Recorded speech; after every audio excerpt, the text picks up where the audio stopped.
sky so blue upon my eyes with a thankful heart. Today is another brand new start. I feel so positive. Just wanna do my best and show this world I'm living in all of the love that I can give. There are many things that I can do. Many things, yeah, that can make me feel so close to you. Joy within my heart can be removed. Wow. Assalamualaikum warahmatullahi wabarakatuh. Jamaah, oh jamaah. Alhamdulillah. Alhamdulillah alamin masih di Islam itu indah. Nah, Ustaz, asiknya belajar di Islam itu indah adalah kita selalu menampilkan sesuatu yang berbeda. Kalau biasanya kita di sekolahan, ini sekarang kita lagi ada di mana, Ustaz? Di mana, Pak? Kita lagi ada di mana, Pak? Di Korpolairut, Bahar Kampori. Di kepolisian perairan dan udara. Dan kita berada di kapal besar. Yudhistira. Oh, luar biasa. Ini seru banget pengalaman pertama. Pak, kita pengen tahu dong mengenai apa aja yang ada di sini, terus seperti apa tugas-tugas masing-masing. Habis itu nanti kita akan ada ceramah dari guru-guru kita yang tercinta pastinya. Ya. Di sini ada Korpolairut namanya. Korpolairut itu dulu polisi air dan udara itu pernah bergabung tahun 50. Jadi setelah perubahan itu sempat berpisah. Nah, tahun 2017 kemarin bergabung lagi menjadi suatu Korpolairut. Korpolairut itu membawahi dua direktorat Polair dengan direktorat Pol Udara. Wah. Ya. Jadi makin penasaran kan? Baru dikit nih. Jadi jangan kemana-mana, tetap di Islam itu indah. Jamaah, oh jamaah. Alhamdulillah.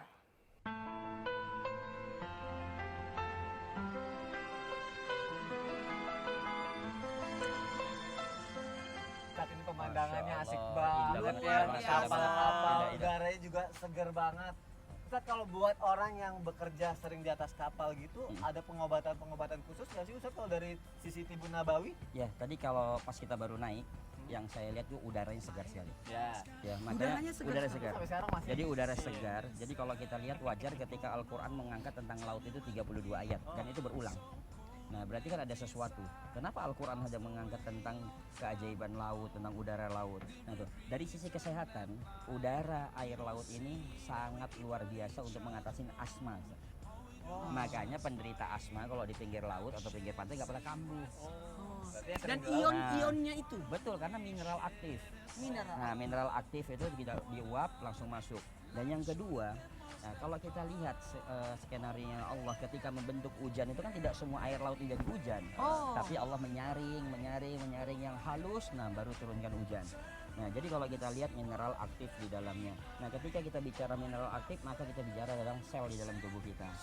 Nah, sel dalam tubuhnya. Makanya sayang kalau kita tidak manfaatin. Nah, jadi kalau para jamaah Islam itu indah, nanti kita bisa ajarkan cara bagaimana kita misalnya membersihkan paru-paru kita ya dengan udara air laut. Caranya gimana? Nah, caranya begini. Misalnya kita ambil posisi ya seperti ini.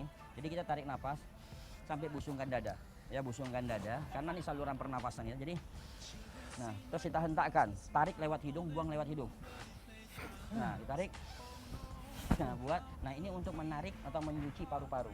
Jadi biasanya orang yang kena penyakit paru-paru, plek pada paru-parunya atau bronkus pada paru-parunya ini efektif.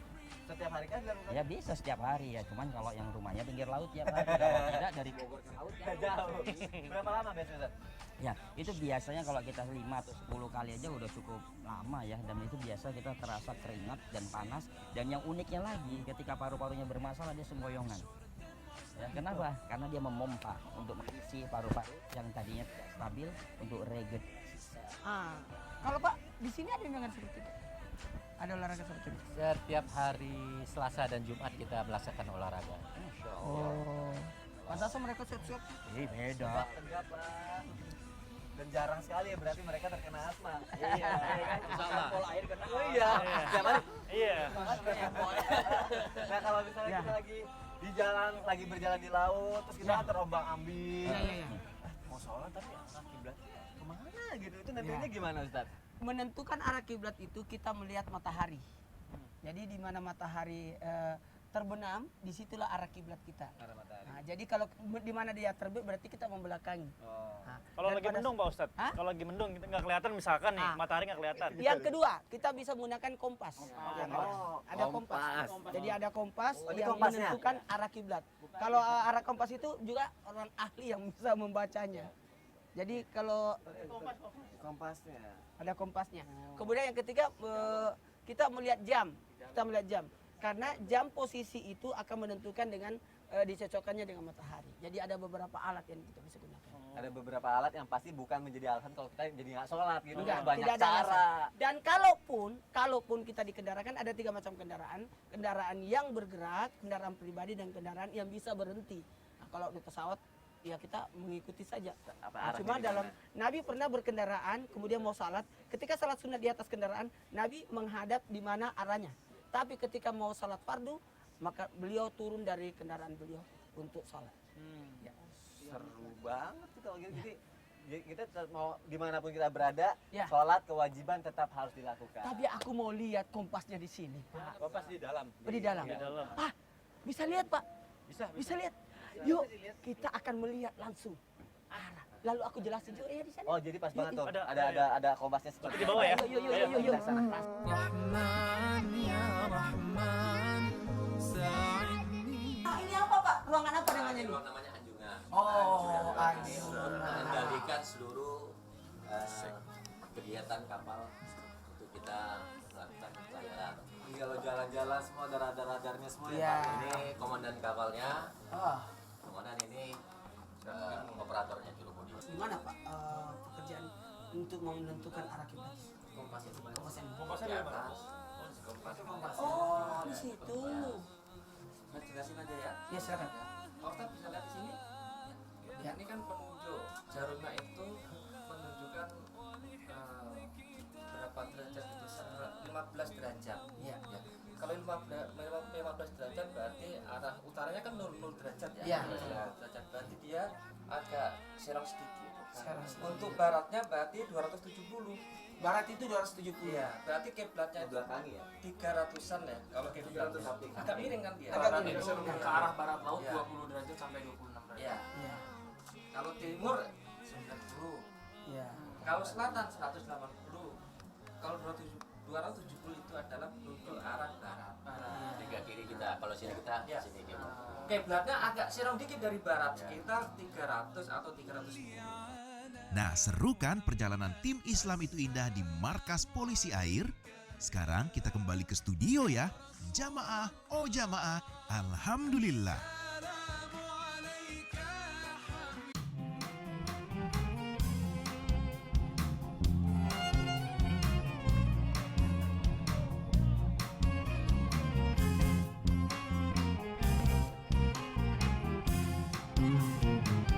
Puasa, puasa sebulan penuh puasa. Puasa, puasa Ramadan bulan mulia. Puasa, puasa wajib bagi yang beriman. Puasa, puasa sebetulnya menyehatkan. Sedulurnya nahan nafsu, menjauhi larangan Tuhan, meningkatkan ketakwaan, puasa dengan penuh ikhlas. Tingkatkan martabat diri, lahir batin suci kembali. Semoga Tuhan ridhoi ibadah puasa kita di bulan Ramadan. Puasa, puasa sebulan penuh puasa. Puasa, puasa Ramadan bulan mulia. Puasa, puasa wajib bagi yang beriman. Puasa, puasa sebetulnya menyehatkan. Puasa, puasa sebulan penuh puasa.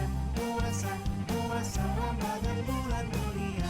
Puasa, puasa wajib bagi yang beriman. Puasa, puasa sebetulnya menyehatkan. Oh, luar biasa nasi Indonesia. Masya Allah, Alhamdulillah. Assalamualaikum warahmatullahi wabarakatuh. Waalaikumsalam warahmatullahi wabarakatuh. Jamaah. Yeay!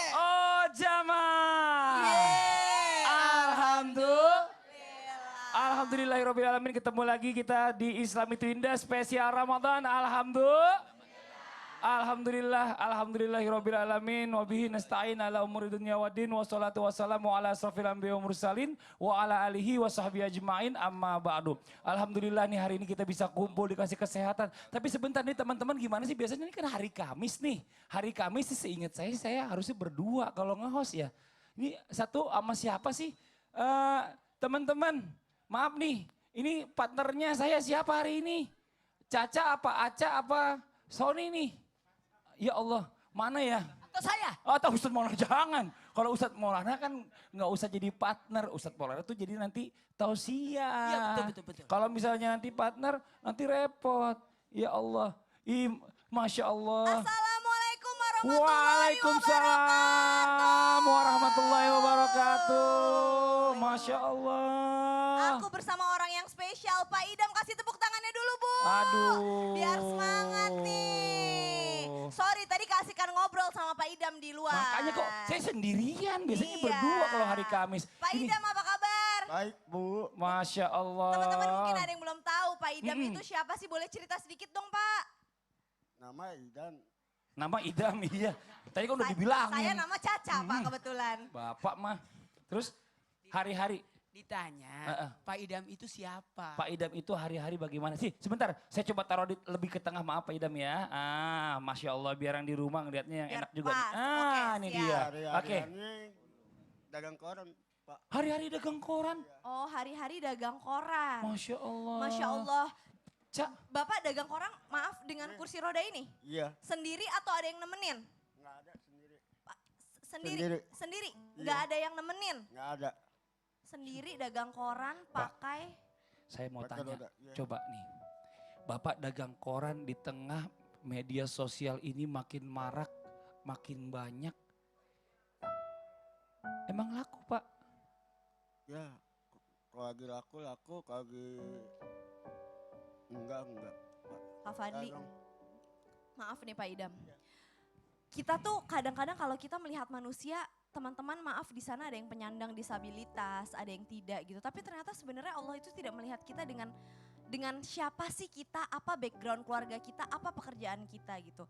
Karena ternyata surganya Allah itu ya kita bisa masuk sesuai dengan rahmatnya Allah ya gak sih Kak? Masya Allah, benar nggak sih? banget ya.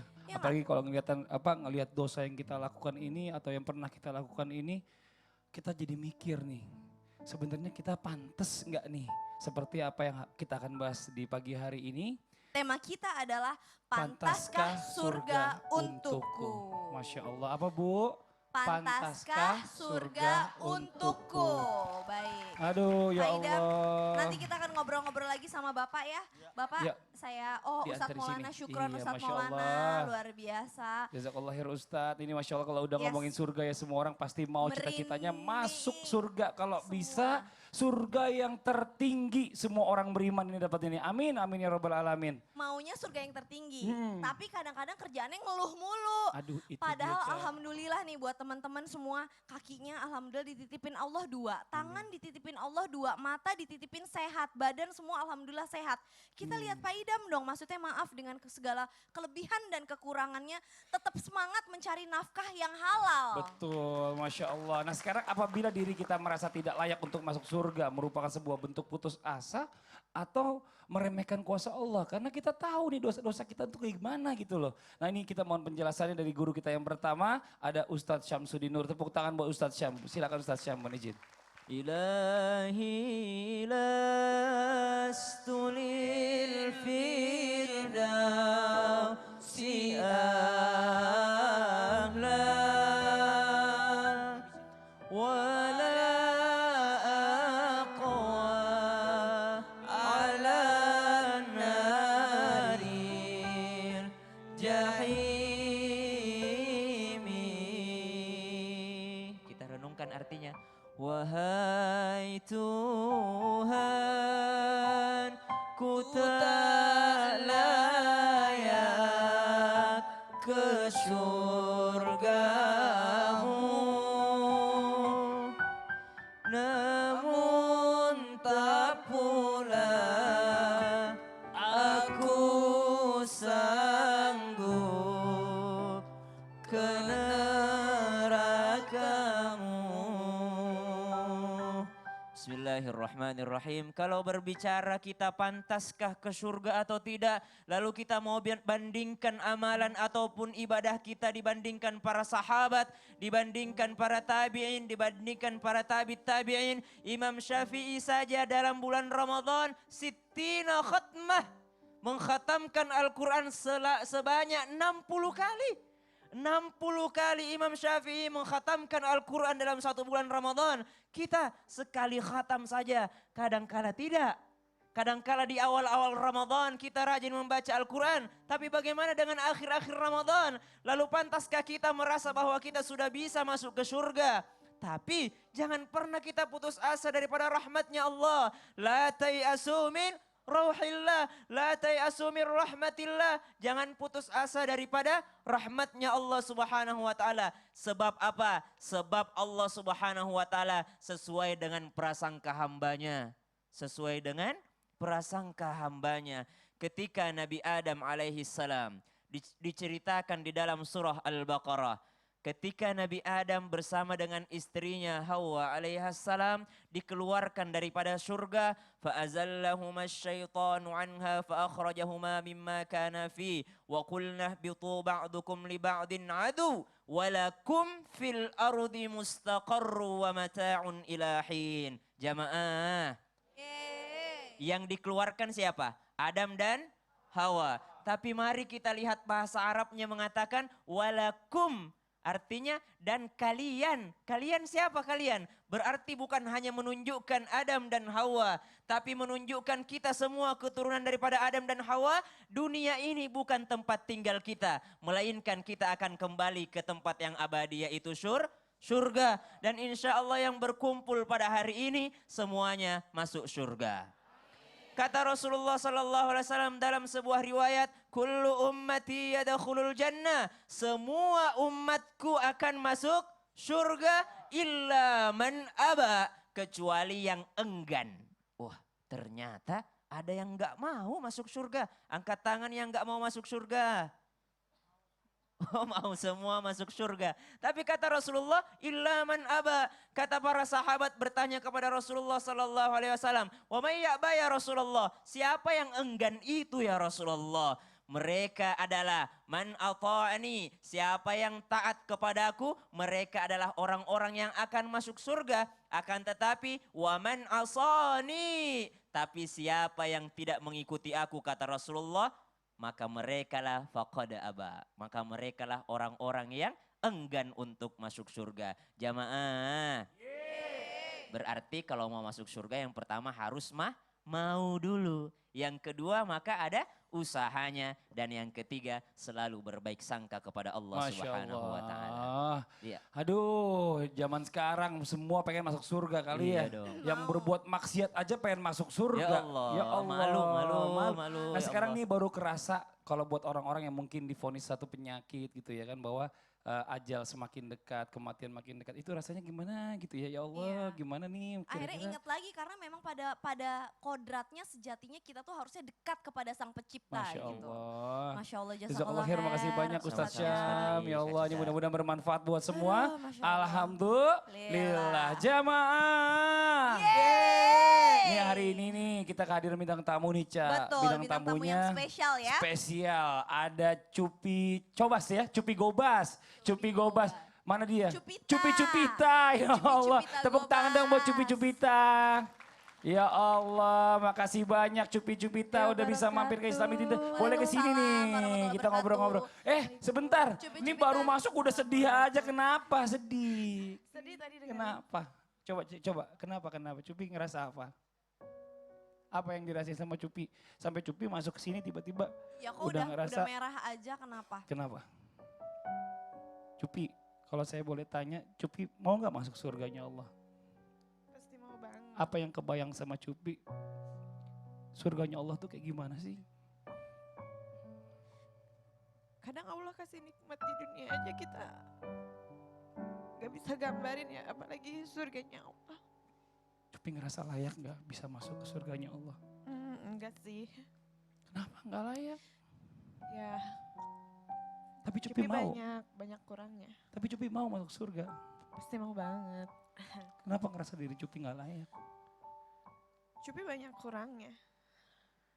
Tapi kan Allah maha memaafkan. Cupi suka minta maaf nggak sama Allah? Apalagi kan ini bulan Ramadan, bulan yang penuh dengan ampunan.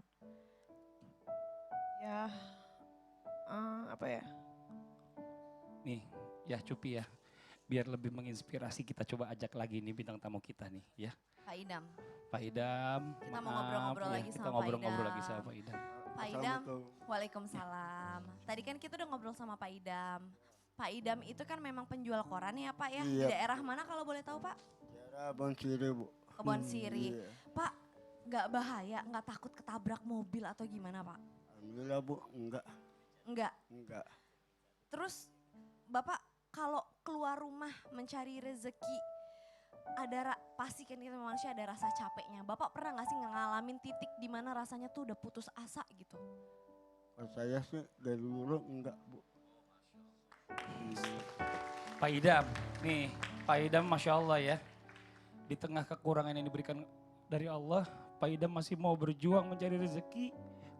Kalau dibilang dengan sesuatu yang persaingannya yang sangat luar biasa di tengah media sosial. Orang pegang gadget bisa baca berita di mana aja. Pak Idam masih menjual koran secara manual. Pak Idam yakin akan Allah kasih rezeki Pak Idam. Insya Allah, dia sepi. Ada aja rezeki yang Ada Allah aja. kasih ya.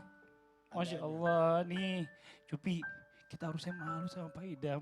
Ya, bener gak sih? Ini buat jamaah yang di rumah nih yang masih suka ngeluh. Ya, kebayang gak kalau Pak Idam ini nyari nafkah panas-panasan. Kita kadang-kadang masih di ruangan ber-AC aja ngeluh.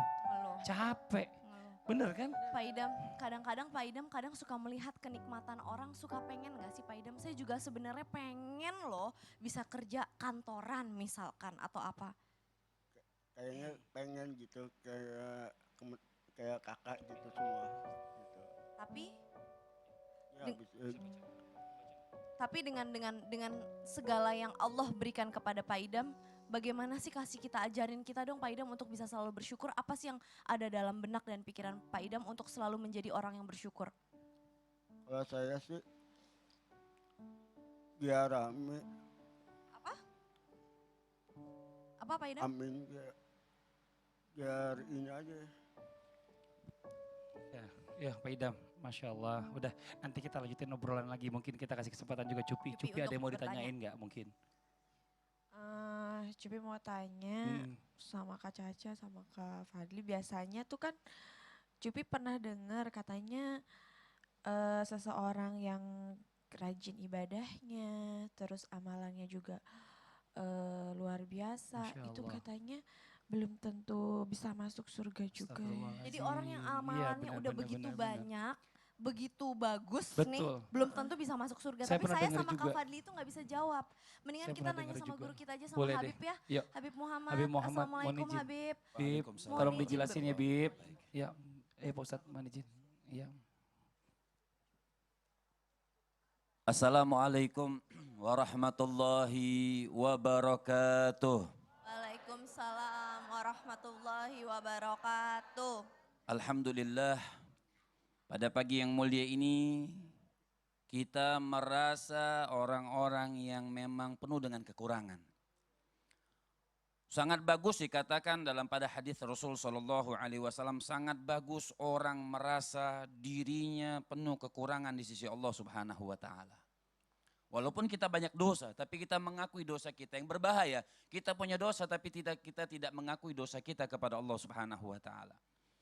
Maka kalau kita berbicara pantas atau tidak memasuki syurganya Allah Subhanahu Wa Taala, di dalam kitab Ihya Ulumuddin terkutiplah kalimat daripada Al-Imam Ghazali alaihi rahmatullah. Al-Imam Ghazali mengutipkan satu perkataan daripada Sayyidina Imam Ali bin Abi Thalib. Beliau mengatakan, man jumi'a sittu khisal, siapa orang yang terkumpul di dalam dirinya 6 sifat ini akan dirindukan oleh syurganya Allah Subhanahu Wa Taala. Dan akan dijauhi dari neraka jahanamnya Allah Subhanahu Wa Taala. Maka apa yang pertama? Kata Sayyidina Imam Ali bin Abi Thalib, beliau mengatakan man arafallah fa'ata'ah. Orang yang kenal kepada Allah Subhanahu wa taala, maka dia akan taat kepada Allah Subhanahu wa taala. Orang yang kenal kepada Allah akan sujud kepada Allah Subhanahu wa taala, dan orang-orang seperti inilah yang dirindukan oleh syurga, yang ditakuti oleh neraka jahanam. Dan yang kedua, beliau mengatakan man arafa syaitan fa'asah. Yang kedua, orang yang kenal kepada syaitan, maka dia jauhi sifat daripada sifat syaitan. Yang ketiga, kata Sayyidina Imam Ali bin Abi Thalib, beliau mengatakan man arafal haq fa'atba'ahu. Orang yang mengenal kebenaran, maka dia akan mengikuti kebenaran tersebut. Wa man arafal batil. Orang yang mengenal kebatilan, dia akan fattaqah, menjauhi kebatilan tersebut. Yang kelima, wa man arafad dunya farafadaha. Orang yang kenal kepada dunia, dia akan tolak itu dunia. Artinya dunianya buat akhirat, bukan berarti kita harus miskin. Dan yang terakhir kata Sayyidina Imam Ali bin Abi Thalib, man arafal akhirah fatalabaha. Di mana ada akhirat, di mana ada kebaikan, di mana ada pengajian, di mana ada menyambungkan kita kepada Allah Subhanahu wa taala, di situ tempat kita mencari akhirat tersebut. Dan terakhir kata Sayyidina Salman Al-Farisi, Sayyidina Salman kita paling tahu sahabat yang mulia. Sangat cinta kepada Allah dan sangat cinta kepada baginda Nabi besar Muhammad. Dan amalannya banyak. Kata Sayyidina Salman Al-Farsi, ada yang bikin aku sedih, fa'abekatni, sampai bikin aku menangis. Kata Sayyidina Salman. Apa yang bikin beliau sedih sampai membuat beliau nangis? Beliau mengatakan suatu saat, ini amalnya banyak. Sayyidina Salman ini amalnya banyak. Beliau mengatakan suatu saat nanti aku berdiri di hadapan Allah, tapi aku tidak tahu ilan nar am ilal jannah, dilempar kemana aku, ke surga atau neraka Allah Subhanahu wa taala. Ya Allah, jazakallah khair Bib atas penjelasannya. Masya Terima Allah, kasih ya banyak. Allah. Artinya kita memang benar-benar harus mencari Benar. ridhonya Allah ya Kak ya. Betul banget. Nah, buat jamaah yang ada di rumah jangan kemana-mana. Setelah ini kita akan lanjutkan lagi pembahasan kita. Masih ada tausiah dari guru-guru kita nih. Ada tausiah dari mana aja nih? Ada dari Caca? Umi Maki dan juga ada Ustadz Maulana. Jadi jangan kemana-mana, tapi sebelumnya kita saksikan dulu Nash Indonesia. Silakan Nash.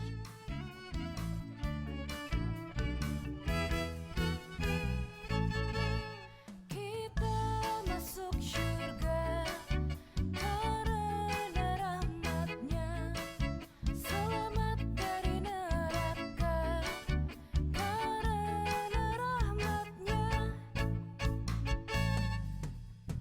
bukan karena amalan kita, karena rahmatnya, rahmat Allah. Pantaskah surga untukku bila hanya dengan amalku? Kami memohon rahmatmu dunia dan akhirat kami. Pantaskah surga untukku